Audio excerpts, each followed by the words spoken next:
Hello, and thanks for joining me for this episode of Lights Out, your virtual campfire. I'm your hostess with the mostest ghosties, Sylvia Schultz. Stately old homes, mansions if you like, can still be homes to spirits decades after the last family has moved out.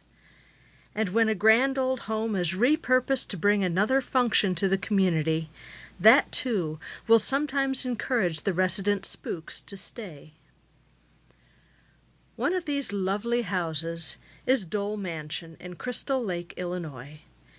Built in the 1860s by Charles Sidney Dole, the mansion and its addition are now part of the Lakeside Legacy Arts Park. Artists and performers fill the mansion with creative energy, making an inviting atmosphere for visitors both living and non-corporeal. I got to visit the Dole Mansion one Friday the 13th. I had gone to see a magic show put on by my friend Joe Diamond. After the show, many of us in the audience joined Joe for a flashlight tour of the beautiful historic home and a few ghost stories. Come along with us as we go lights out. The reason I like this giant Abraham Lincoln is twofold. Number one, it's just cool, but also because he's one giant block of wood, he is so heavy that if you go down to the cellar, sorry, we can't go down the cellar, but if you go down to the cellar, you will see an old boiler that still heats the house, but also if you go to this area, there is a giant steel beam that holds him up because he was so heavy he was causing the floor to sink where he was. So there's a giant industrial steel beam underneath him. So what's he made out of? All one giant piece of wood. Does it say bicentennial oak there? Yes, bicentennial oak. Yes, I said I wanted to say oak, but I wanted to read the inscription just to double check. Yes. So and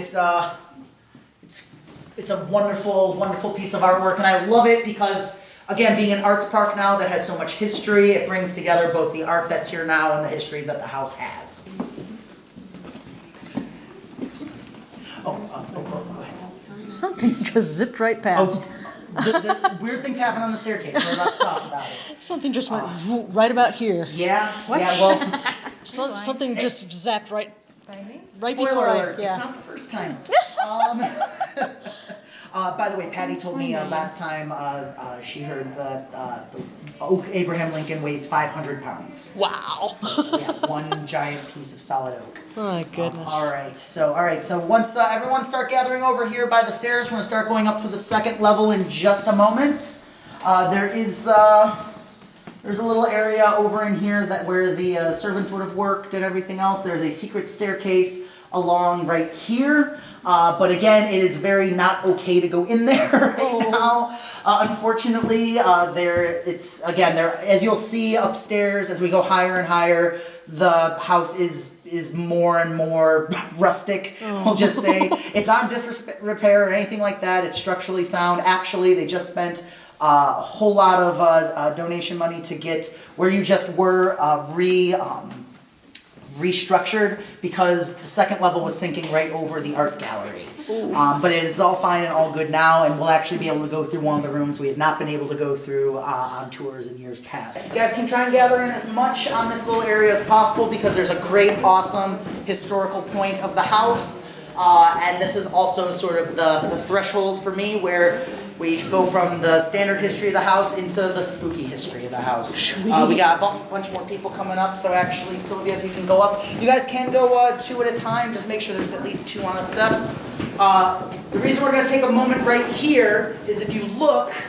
Oh, yeah, go ahead. I don't know if that's dust or... We'll find out in a moment. We'll talk about it. One final historical note, you guys. If you look right here, you will see wheat. Wheat is actually built into a lot of the, as an accent in the house. Charles Dole was a wheat packer. It's not the Dole Pineapple Company, sorry, but he was a wheat packer. So if you look, you'll actually see engravings of wheat all over, and you'll actually see some of it downstairs in the wooden door frames as you go through as well. We are going to come up the stairs. I'm going to ask everyone to go to the right when you first come up the stairs. So come this way.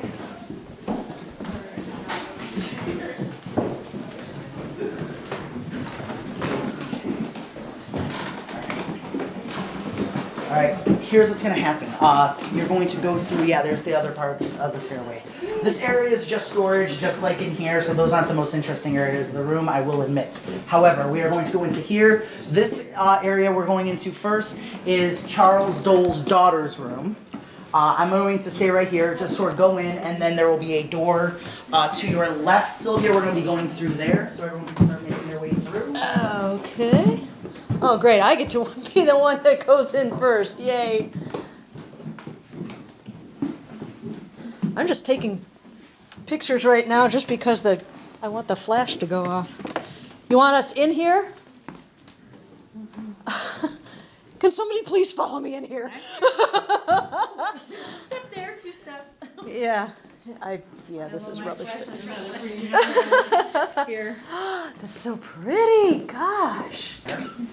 Is again one of the original fireplaces, and one of the gentlemen who used to sort of be a maintenance guy around the building was up here cleaning, and all of a sudden he was in front of that fireplace and felt himself get pushed.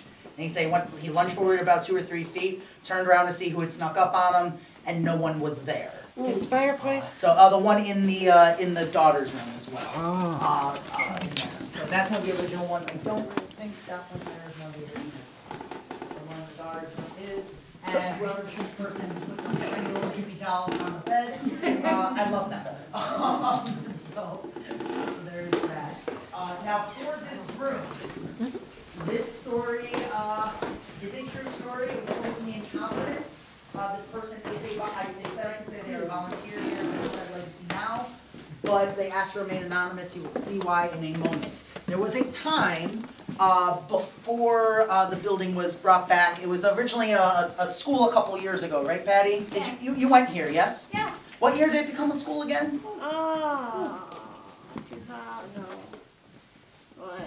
19. It was the late 1990s, Yeah. right? Yeah, I couldn't remember if it was like 97 or 99. So this was before then. The person who told me the story was a teenager. The house was empty. Nothing was here. No arts park, no school, no anything. Just kind of sitting here. And teenagers being teenagers, they all snuck in here. They were not allowed to. They did not have permission. It was not okay. They made their way up into this room. And they were all talking, and they were all hanging out, and the story goes, she was standing, I'll say that much, she was standing right about where you are, and in this doorway right here, her friends, all 3 of her friends, all claim they had their flashlights pointed at her, and a dark shadow came up and stood over her. She turned around, freaked out, and they all ran out of the house. Unfortunately, that was the day before cell phone cameras and everything, but luckily we do have the advantages of that for some of the other areas in the house, but I've never been able to talk about it because this room was not open, and again, she didn't want the story to be let out, but she said if as long as I don't mention her name, I could tell the story and share it with you guys here tonight. A lot of people said they were getting some things on their cameras and stuff, and we're going to talk about that in a moment. If you want any more pictures of this room or the next room or the last room, feel free. We are going to go through that door. That's going to put us back into the hallway, and we're going to go down to the other end of the hall. So why is this house so haunted? Well, we're going to talk about that. Okay. We're building up. We're Cool. They're going there. No one died here tragically or anything. Well, we can talk about that. Okay. Here's my theory. A house that's been around this long, again, like I've talked about in the show, I do think things leave off energy. I don't think it has to be the person died or anything else. I just think a lot of people in the same space, in a building like this, a lot of stuff, whether it's memories, I don't think it's necessary. I don't think if there is anything here, it's necessarily a person's spirit. I think it's just a lot of people have come through here also. Some of the circus folk would stay in the rooms which are now art studios. And being in show business myself, I'll admit, showbiz folks can be troubled, especially at the time of the Circus Sideshow and Mrs. Lou Ringling when she ran the circus. Uh-huh. So I think it's possible that some people just came through here, lived here, a lot of good memories, probably some bad ones, and that's all just from it being left over. I do have a friend of mine who is a pure psychologist, a diehard skeptic, and he's actually done studies to show that for some reason in big old spooky houses like this, our minds not necessarily create ghosts or create these experiences, but do let off something. There are people who believe most poltergeist activity is actually the result of unaware telekinetic children. They're upset, they're scared, and so things in the house open and close. It's not a spirit, it's their mind doing it, they don't know. Coming from that standpoint, this, and everyone can kind of gather in close in a moment for this. This is the first story I ever heard about the house was in this room. There was a photographer filming and taking pictures. The bed right over there had a dead bird on it. Don't worry that it's not still there. This was a couple years ago. Now, what's cool about, you can only see it in this light. I want to see if anyone can see anything unusual about it before I show you what's going on. And you guys can come in or anything like that. Unusual about the bird? Not the bird, but the photo itself. I'll give you a hint. It's up here in the window. I can't see anything. Is that a dead cat? Right. Window's not missing. Here, I see it. You're starting to see it. You're the closest, yeah. Sylvia. So here, we'll brighten it up. Now this is the same image, but brightened. And if you look over here in the corner, come on. Of course, electronics don't work in this big spooky mansion. There we go. There we go. My phone just went from 27% down to 0 and shut itself off. That happens. It's happened to me. So there is. Let's go back. So, okay, we'll go back in a moment. I really want to get a picture of that. If you want a close picture of this, if you want to see it closer, feel free to come up to me. But here's the weird thing, and I'll show you guys in the back of this in a moment. What's interesting about this, and it's only when it's not necessarily in this house, but because it's so dark. But when you go back to the original image, because it's so dark, you can actually see the faint image there in the corner, which you can't see in normal daylight hours. So yeah, you can kind of see it right there. Yeah. So and again, this is not Photoshop. This is from a former photographer who was an artist partner in the building. I've checked. The only physical explanation I can give for it would be that someone decided to dress up in period clothing, climb out on this platform here, and look in while this guy was taking pictures. It's a long shot, but again, not impossible. I don't know either way, but I can guarantee I've checked, I've brightened the image myself and everything. It's not layered. And as far as I can tell, it is not Photoshopped from the people I've talked to. But again, the whole point of this, from my experience too, is I'm always investigating. I'm always learning. I may have completely different beliefs in 5-6 years. I can only explain what's come to me. Is it a description of anybody who ever lived here? Some people who see the picture claim it's Charles Dole's son who died. He did die on the property due to a hunting accident. But again, this was Mrs. Dole's room. This would not have been his room. Maybe she shot it. Maybe. Made it only look like an accident. No, I don't know. I have no idea. That image you're saying might be her son. That's what some people believe. That's what some people believe. Can we see it again? Yes. Oh yeah. I'll show it to you all again, and I'll come down so you guys can get a closer look at it. One final story about this room that's also brand new because it happened on the last tour last year. That door at the other end, the big green door. Oh, someone's light just went off. Yep. That big green door always opens, no problem. I haven't tested it yet tonight. We'll see. But last year, we went to open it. It was fine. Then we closed it, and it refused to open. We had people pull on it, nothing. The next day, the maintenance guy came up, worked at it, had no idea why it jammed shut. Nothing shifted, nothing was wrong. The door is still operational. Just for some reason, on Halloween last year, that door did not want to open for whatever reason. Again, no explanation for that one. I will come down. If you want a closer look at this picture, feel more than free to come on up. We're going to hang out in this room, and then we're going to go out the door over to the stairs we passed up to the 3rd level. This is my favorite part of the house, this staircase. This one, I know we came up that one 2 at a time. I have to insist we come up this one 1 at a time. I will come up a little bit more to show you because, again, the last picture was taken by somebody else. This was taken by me. This is on my Facebook page, on my website. I posted on social media when I first saw it. I will be the first to admit I have no explanation for this. I have tried to copy this with some of the staff as well. We've got nothing. There's one other half to this. This is the first half. I was about... Yeah, I had to have been on this step or the next one. There's a banister right above my head here. And again, everyone can come in close for this. Because in front of the banister... Oh my gosh. That is so weird. And again, if you zoom in on it, it is in front of the banister. We tried to stand in different doorways upstairs to see if it was a reflection or something. I was the only one in the building at the time. I'll be the first to, and again, I took this on my phone. This did not get digitally altered or anything else.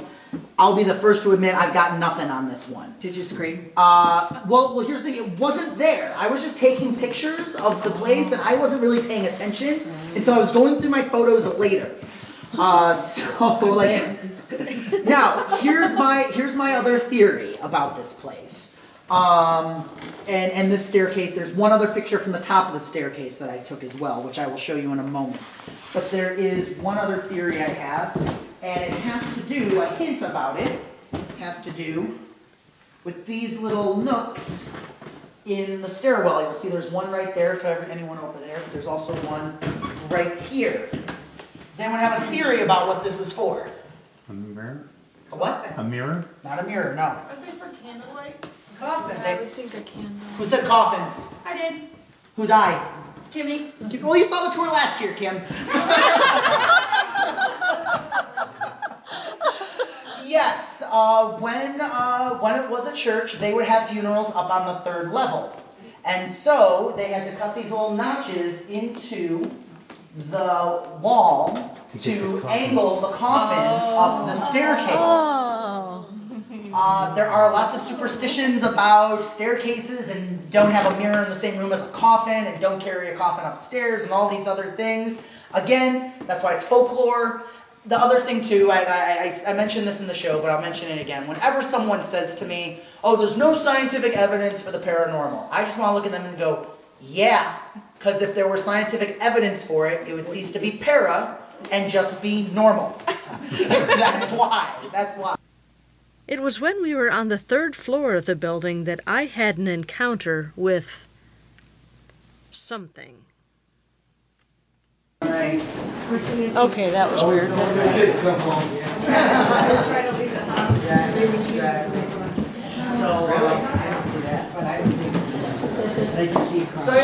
Okay. I just came out of one of the rooms here, and there wasn't anyone in front of me. I don't know if a shadow came across my face or something, but I felt something in my face. So that was just plain strange. That took me by surprise. Those 2 rooms are pretty empty. We can't go up in the tower, unfortunately, but if you come back during the day, they do tours, daytime tours, for donations. And if you ask nicely and on a good day, and provided there's no birds living in it, you can go up into the upper tower. It's very cool. We can't do it because those stairs are basically a ladder. It's very sheer. It would take probably hours for everyone to get up in there, so we can't do it tonight. And there's no way to light it properly and everything else, so you can't go up it at night safely. To insurance purposes. Yes, exactly. But the tower is up top is where Charles Dole would look at his horses. There used to be a racetrack just south of here where the cemetery is now.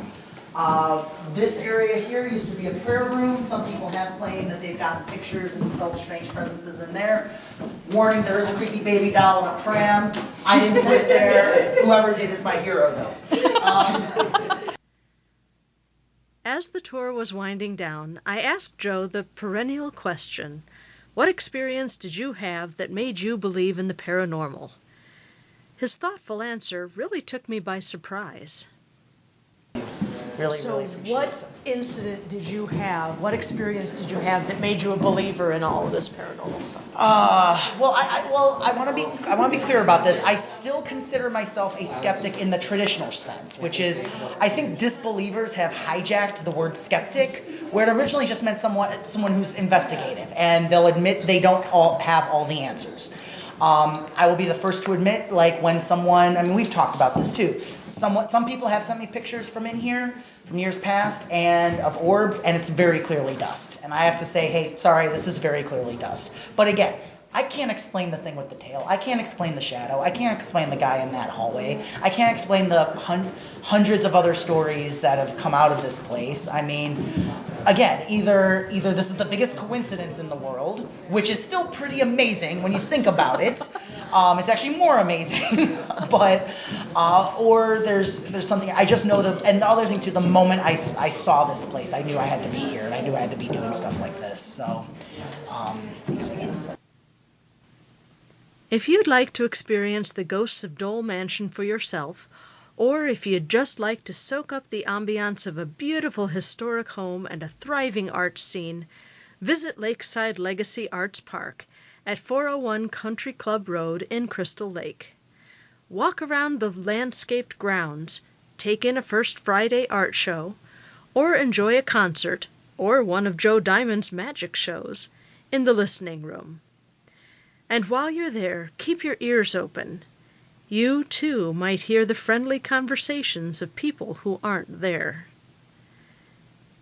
In the next episode, we'll return to Sugar Tree Grove Cemetery just outside of Monmouth for an encounter with a long-dead Indian and the man who killed him.